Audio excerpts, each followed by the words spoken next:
Hi friends, good morning అందరికీ. ఈరోజు general టాపిక్తో మీ ముందుకు వచ్చేసాను. ఇప్పుడు ట్రెండింగ్ అవుతున్న టాపిక్ వచ్చేసి రాజాసాబ్ మూవీ. అది ఎందుకు ట్రెండింగ్ అవుతుందో కూడా మీ అందరూ తెలిసిందే.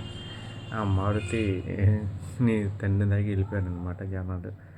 ప్రభాస్ని పాపం 4 years వెయిట్ చేయించి రాజాసాబ్ మూవీ రాజుగారి గది సీక్వెల్లా తీసాడు. ఆల్రెడీ రాజుగారి గది 3 parts వచ్చినాయి, మళ్ళీ 4th part అనుకోవాలి మనం అయితే. ఇంకా కామెడీ ఏంటంటే ట్రైలర్లో చూపించిన సీన్స్ ఒక్కటి కూడా సినిమాలో అయితే లేవన్నమాట. ప్రభాస్ ఫ్యాన్స్ చాలా డిసప్పాయింట్మెంటెడ్. ప్రభాస్ని ఏదో కమెడియన్ లాగా ఏదో ఆడతా పాడతా చూపించినట్టు చూపించారనమాట దాంట్లో. సో ప్రభాస్ ఫ్యాన్స్ అయితే చాలా హర్ట్ అయ్యారు. సో దీని మీద మారుతికి వాయింపుడే ఉండొచ్చు నాకు తెలిసి త్వరలో. అండ్ ప్రభాస్ గారు కూడా ఇలాంటి చెత్త సినిమాలు కొంచెం ఒప్పుకోకుండా కొంచెం మంచి మంచి సినిమాలు ఒప్పుకోవాలని చెప్పి నా ఒపీనియన్. మామూలుగా ప్రభాస్ బాహుబలి తీసాక రాజమౌళితో పాన్ ఇండియా స్టార్ అయితే అయ్యాడనమాట. కానీ ఇలాంటి చెత్త సినిమాలు తీస్తే పాన్ ఇండియా స్టార్ కాదు కదా, పాన్ ఆంధ్రప్రదేశ్ స్టార్ కూడా అవ్వడానికి నా ఒపీనియన్. మీ ఒపీనియన్ అంటే ఖచ్చితంగా కామెంట్ చేయడం మర్చిపోమాకండి. అండ్ ప్రభాస్ గారి ఫ్యాన్స్ ఉంటే ఖచ్చితంగా లైక్ చేయడం మాత్రం మర్చిపోమాకండి. అండ్ ఈ సినిమా ఎంతో క్రేజ్తో అండ్ ప్రభాస్ గారి మీద ఎక్స్పెక్టేషన్స్తో రిలీజ్ అయింది.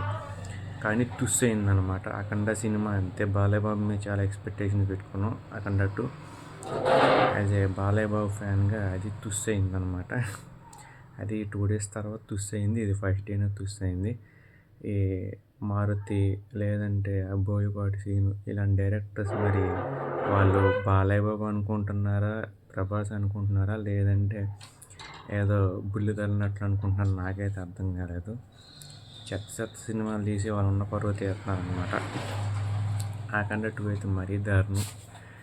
ఇంకా అఖండ 1 బెస్ట్ దానికంటే చాలా బాగుంది. సో ఇలా ఉన్న కొద్ది సినిమాలు ఎక్కువ ఎక్స్పెక్టేషన్స్ పెట్టేసి రేట్లు ఏమో హై బడ్జెట్లో పెట్టేసి వాళ్ళు అట్లా చేస్తున్నారనమాట.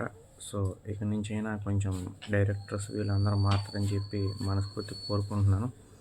సినిమా హీరోస్ కూడా కొంచెం మంచి టాపిక్స్ మంచి సినిమాస్ తీస్తారని చెప్పి మనస్ఫూర్తిగా ఆశిస్తున్నాను.